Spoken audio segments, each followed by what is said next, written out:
Kei ngā puanani o te reo taumaira ki te māra kōrero o te hui. Ko mihi ngā rangi tēnei e mihi atu nei ki a koutou katoa. Ia tātou e whakanui i te wiki o te reo. Welcome to the Hui Maori Current Affairs for all New Zealanders. E taro ake nei. A Maori med student determined to restore the health of te reo Maori. Ko Isaac Smiler tōku ingoa, he tākota au ki te huipera nei. If it's going to survive for another 100 years, it's kind of on us to revitalise, teach our own children and pass it on. A story of reclamation. This Māori Language Week, we celebrate the real journey of Isaac Smiler. I had to, just be brave and give it a go. Then, Hangi for the hungry.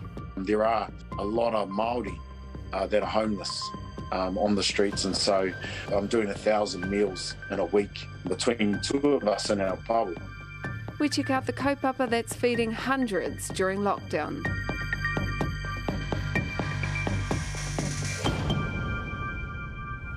Tahuti Maira. It's said that a journey of 1,000 miles begins with one step. But when it came to Isaac Smiler's real journey, it took him halfway across the world and back home again before it even began. Now the descendant of Kahungunu, Waikato and Ngaitahu is helping others learn te reo, all while studying to be a doctor.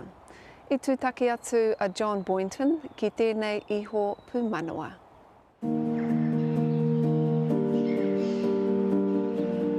Kia karawa te puna mōhio, kia kirikawa ki te tū, kia kai toko mauri te puku ki ngā rerenga kōrero o tua whakarere. Ngāti Kahungunu Uri, Isaac Smiler, is on a journey to reclaim the language of his tupuna. Te reo's been lost from my whānau for a few generations. It's been lost from my grandfather to my father and to me. But a connection which was once lost is being strengthened again. I feel like my heart is turned towards my ancestors or to my fathers. By learning my language, I feel a stronger connection to them.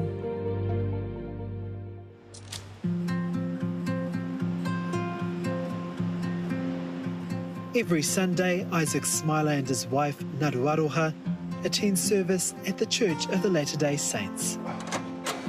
The couple grew up in the church, and for Isaac, his real journey would be inspired after living in the Philippines for 2 years on his mission. I had to learn how to speak their language, which is called Bisaya, or Cebuano, it has two names. So I spent my mornings studying the scriptures and studying the language, and then come around lunchtime, we would eat, leave the house and start talking to people. It gave us an insight into how they think, feel, perceive the world. But immersing himself in another language and culture left him feeling confused. I came home almost feeling Filipino, I felt, I had a Filipino heart, it was beautiful, and I still love the people and their place a lot. But paying all that attention to the Filipino culture, it made me think about my own, think about myself and my own blood. And then I started to realise how little I knew about my own culture and language and world perception, I guess. Yeah. Eventually, he'd moved from the tropics of the Philippines to Otepoti in Te Waipounamu to train as a doctor. The first year I made it into medical school, that's when I decided, okay, it's time to take this seriously now. Now he's in his 4th year of medical school at the University of Otago. Side effects, or what are the risks of clozapine? Today he's leading a discussion on Maori health models with his classmates. 4 sides of the house are tahatinana. And despite his intense study schedule, he's just as committed to learning te reo Māori. It's given me a nice break and separation from the stress of medical school. His wife, Naruaroha, has seen Isaac throw himself into learning. First, by watching lots of Māori children's shows. Just watching any Māori programs like Wakahuia, Takaro Tribe was like his first few. It's not like I understood what they were saying. I was just, again, just immersing myself, trying to copy what they would say and how they would sound and stuff. Why did you dedicate yourself so much by doing all these things, having it in the home? Just because that's how I learned in the Philippines, being surrounded by it all the time.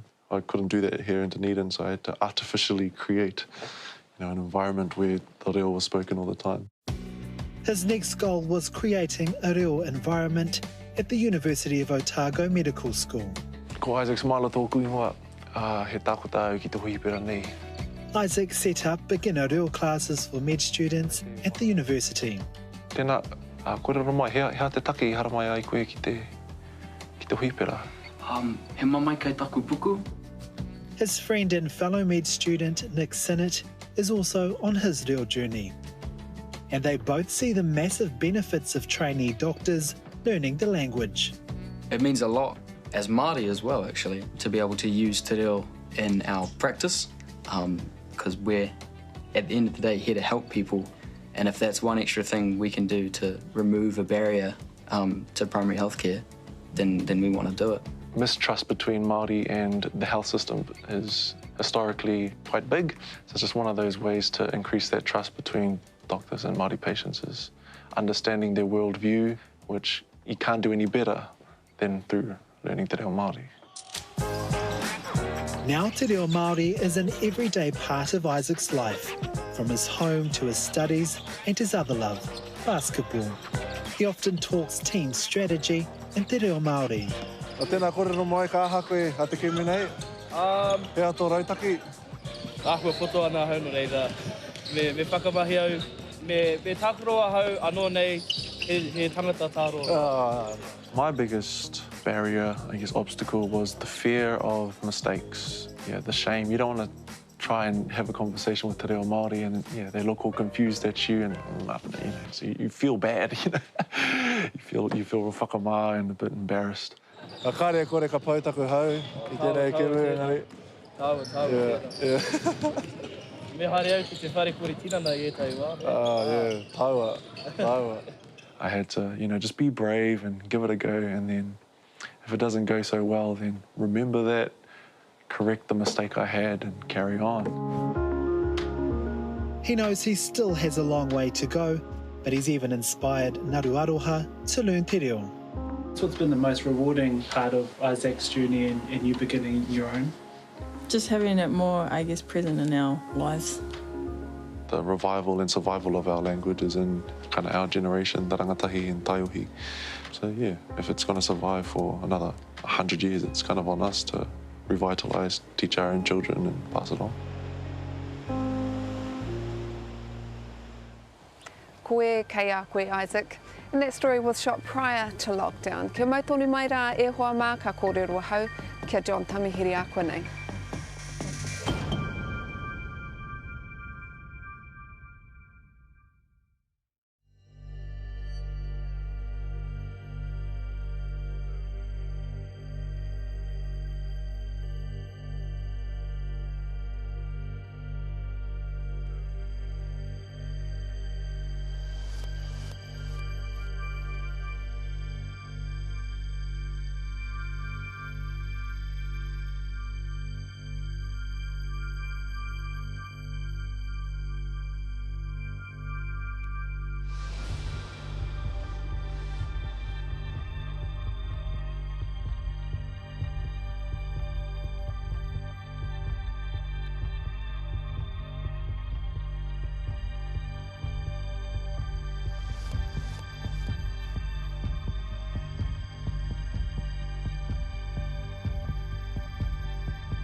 He toko maha ki te mahi ka hinga te horiri. That's been the mantra for the West Auckland team, vaccinating and testing up to 3,000 people each day. Now the Ministry of Health is joining forces with Te Whānau o Waipareira to reach the 6,000 Maori in the West who are yet to engage in the COVID vaccination rollout. I kōrero wau kia John Tamihiri I nākua nei. Despite the tireless work of organisations like Te Whānau o Waipareira and others, you know, the Māori vaccination rate is still lagging behind Pākehā. Can you give us a few insights into what do you think is causing it? Yeah, we were excluded from the design process of the rollout of the vaccinations, and even our expert panel of advisors were beside themselves in that regard. So we have major problems, and it's because 1/3 of our people are on the dole and 1/3 are working poor. They're just struggling to survive. And so what they do is just wait at the back of the queue for the queue to die down. That's how they think. That's how they've been taught. In 6 months, what we're saying to the government is hand over our data to us. We will identify where there are spaces available up and down the country, and we will invite our people to come down to the centre closest to them. We spoke with Carmel Sepuloni in terms of not the vaccination, but in terms of just support for the community. And she said that there are talks in motion with organisations like yourself. Are they too slow? The Ministry of Social Development is the largest funder of programs across and engaging with Māori. But they treat us as animals standing outside as queues and being tapped down by security guards and all this sort of stuff. And really, it's a humanity thing. So we want devolvement and transfers of those programs across to Māori by Māori for Māori. And, you know, the buck's got to stop with some of these ministers shortly. We've worked our way through their bureaucrats who are reluctant, resistant, and then totally oppositional. When we spoke to the Ministry of Health in terms of some of the iwi and the concerns of Waipareira in terms of being able to reach their people, they said that that they're doing a phone rollout where they're going to contact 6,000 unreachable Maori in West. Has that had any impact? No, look, it won't, because it's about them controlling the whole narrative and the way in which we engage with our people. So there's a way to talk to Māori people when you do, if their phone numbers do ring and they are on. You know, our people are strong on social media, but they're not turned on by messages that are crafted by some bald heads in Wellington. So, you know, it just doesn't work for us. And so what we want is the data passed across to us, because it's in the hands of a lot of non-Māori organisations today, and we're a treaty partner, and yet we're blocked. So what is the issue? What do you think the issue is? Why won't they simply just hand over the numbers, the 6,000 numbers, so that you get, you know, a group of your own people on those phones? Well, there's this nonsense about privacy and all that. Well, we've already passed muster on that, because every GP doesn't have that. Now, we've got a GP system called MedTech, and we can look through the back of things, but it takes forever, you see. And so while we can get access, as of right, we can't get access to Māori megadata. And what we need is breakout data to all our providers up and down the country, so they can go out and honour their people and invite them in the inimitable style that only Māori have when dealing with other Māori. What are the numbers that you're managing to push through in terms of vaccination and testing out there?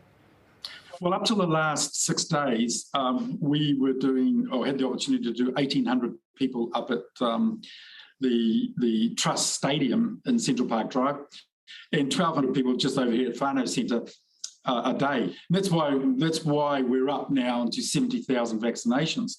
The problem we have, of course, is that no one gives us the opportunity to actually be part of the traffic that comes to us. And so we had 4 days full of the North Shore coming across. In the last 5 days, we could have vaxxed another 5,000 people, but the Crown turned the appointments down across the whole of Auckland. That's a vaccination rationing issue. So that's Book My Vaccine that we all have to go on to make our appointments. You're saying that the Ministry of Health held back numbers that you could have vaccinated? Oh, there's no doubt about that. Across the whole of Auckland. Otherwise, the Prime Minister wouldn't be announcing she's finally located some Pfizer in Denmark, some Pfizer in Spain. You know, we're not all stupid, for goodness sakes. If we were told in the last 6 days that the appointments would be turned down, I could have stood down some of my hard-working staff that have been working 12-hour days. Recently, David Seymour, the leader of the ACT Party, has been called all sorts of names actually this week after releasing one of the codes that were to promote Maori vaccinations out west. You know, what's your response to him? Some members of his party have contacted me to say that they were appalled, right, and wanted to apologise. My view is that he purposely set out to sabotage, for race-baiting reasons, our right to equality of access. See, this is an equality of access. I'm not a David Seymour that wakes up when I'm a mother with 3 babies solo and I'm on a benefit, and I don't have the same equality of rights that Mr. Seymour and his mates do. She doesn't. And so what we want is equality of rights of access to vaccines for her if she wants them. Now, Mr. Seymour went out of his way to destroy and sabotage that, and particularly when we've just buried the first Delta death being a Waipareta nanny. Do you think Mr. Seymour realises how COVID treats Māori differently and how important it is that Māori have a high vaccination rate so that all New Zealanders are protected? He knows all of that. Okay, he knows all of that, but that's not the type of politics he wants to play. Okay, he wants to use us as a brown football because it appeals to his rump. It appeals to the rump in the National Party as well. No doubt about that. And he has apologists, you know, like Janet Wilson and Duplessis Allen and the rest of it as apologists for him banging his drum. One of the biggest issues we're seeing now is that while Māori 65 plus are doing all right actually in vaccination, the group that's really concerning is the 30 to 39, I think only 10%, and then 20 and under, or 29 and under, only 5% are vaccinated. How are you going to reach, there's plenty of those out west, how are you going to reach that cohort? Yeah, look, we've got to be knowing about what we're after. We have 28,400 Māori over 65, and we've done very good at targeting them in lockdown 1 2020, and we knew where they were. Further down the food chain, we will never get any more than 70% of Māori vaccinated. So as long as we get as many people over 30 vaccinated as possible, and then we have to run the gamut on those 12 up to, well, 12 ups, their parents should get them vaxxed, but 18 up or 16 up to 30, we're always going to have a problem in that cohort because they're deeply suspicious of Crown-related engineered product distribution called vaccinations. Well, we asked David Seymour for an interview, but he declined. Waipareta CEO John Tamihere was happy to front up. Kia tahurea ki tātou.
When Level 4 restrictions closed restaurants in Tāmaki Makaurau, our whānau living on the streets lost a major source of kai.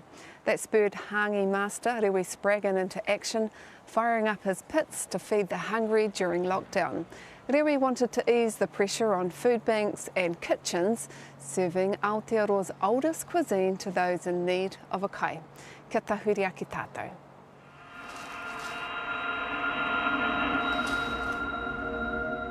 It's a win-win situation. It's the oldest dish in Aotearoa. Everyone should be able to have a good meal, homeless or whatever. Whether you're royalty or living under a bridge, it doesn't matter. We put the same aroha into every meal and the way we cook the kai, and that's the way we've been taught, and that's the way I'll teach people. So 6-hour process. So we're up at 5 this morning. On the menu, chicken, pork, kumara, pumpkin, potatoes, stuffing, cabbage. So there's 7 options there for the meal.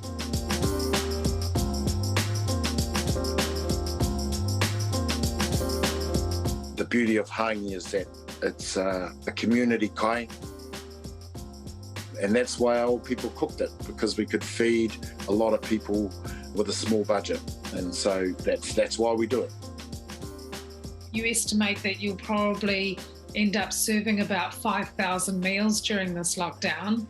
How difficult was it for you to find the pūtea to fund it?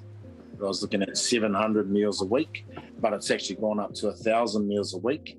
The generosity of people have been great. From sourcing pūtea from the likes of Minister Willie Jackson, he's given some good pūtea for us to get out there and really push us through for about 4 weeks, different meals. And then we've also got Britamart, Maori-owned business, Kota, and then my business that have given time. I'm fortunate I've got a lot of networks where I've worked with over the years and that would just do anything like this at the drop of a hat. There's a lot of good people out there. There's a lot of good producers and suppliers that are giving kai. You have had a few challenges though. The storm the other week. Probably the biggest rain in 50 years storm, washed out our road. I didn't realise how bad the storm was. I went down and there's no way you could get out in the morning. The road was flooded in about 4 places, past my window on my truck. Luckily, it had dropped quite fast, and so I managed to get out, drive through a flood that was probably about a good 800 metres. Sort of guessing where the road was, but you know the old story, the Hangi must get through.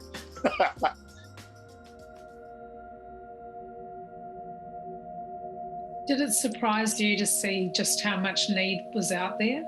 I know the struggles and the hardship. We've just seen it increase and increase. 20 years ago, people were too shy to ask for kai, or too whakamā. But now it's a different story. The families are really depending on food banks. Ngā whare wātia, they have a food bank there. Our usual numbers is roughly about 40 food parcels a day. We are now distributing out 140 a day. The food banks are really struggling. The food's going as fast as it's coming in. If I can help relieve a bit of that pressure, a number of the volunteers there are now volunteering, pack the kai, delivering the kai.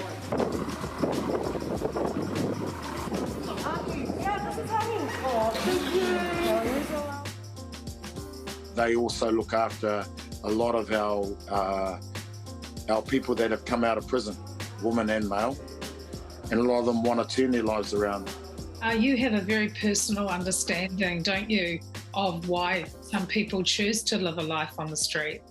I had a cousin who passed away about 4 years ago. He was living on the streets.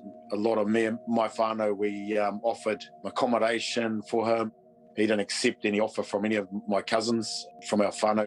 Unfortunately, it took a heavy toll on him there. He died of a heart attack. He was only about 45. They're a hidden part of our community that, a lot of us don't know of. but the more we can support them, it could change their lives too, so just giving them a bit of a boost in life, a step up is a big thing. The cooking is a 7-hour process from setting the pits up to lighting the fire to preparing the kai. Once the fire started, we've got 3 hours to prep 350 meals. Get that ready, then put it down, then there's another 3 hours. Within that 3 hours, you're getting ready for the setup. You're then setting up for the next day. So it's ongoing, you never stop. So yeah, by the time you finish the day, it's a good 12-hour day.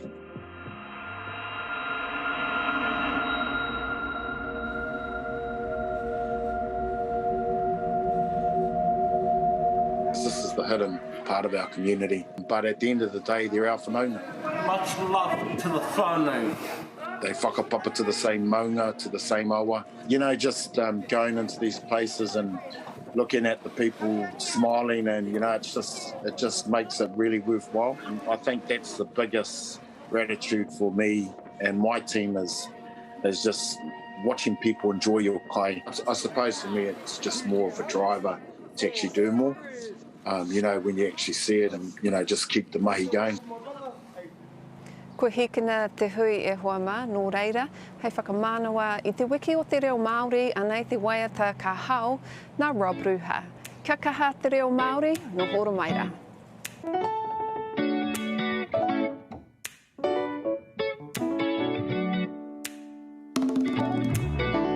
Pareire tapa, nunua tapa, tapa ko nunua koe ana tupua.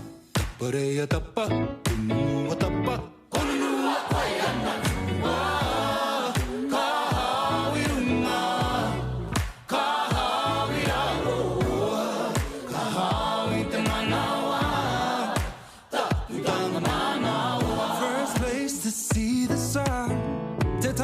Is always on.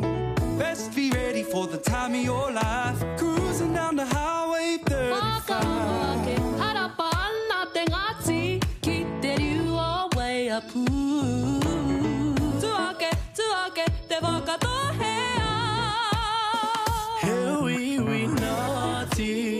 No porter dani. Ko te kuti te wera te hua ko apanu. Tapa, ununua tapa, tapa ko nunua koe ana tupua. Tapareia tapa, ununua tapa, ununua koe ana tupua. Ka hawi runga, ka hawi raroa, ka hawi te manawa. Tapu runga norea, pai jana wane namle, chutaki ki te haji naji.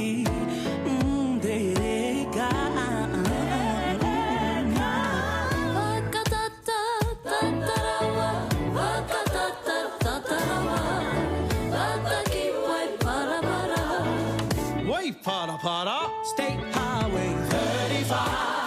I don't come out for a power pie. Straight down to Whamara. Tamako Baikea.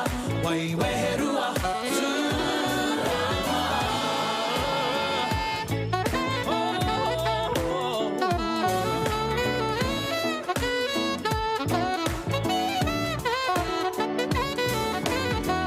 Pareire tapa.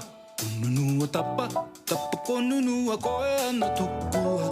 Tapareia tapa, ununua tapa, ununua koe ana tupua.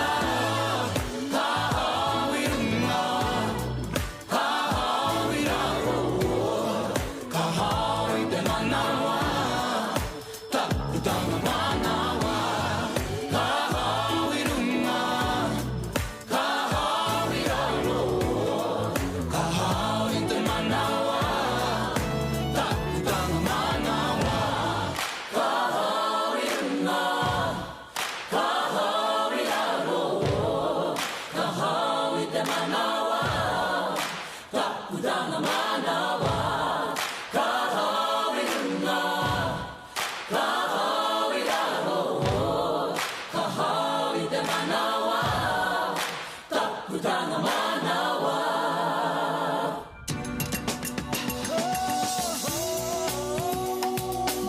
He mea tautoko na te manga. The hui is made with support from New Zealand On Air.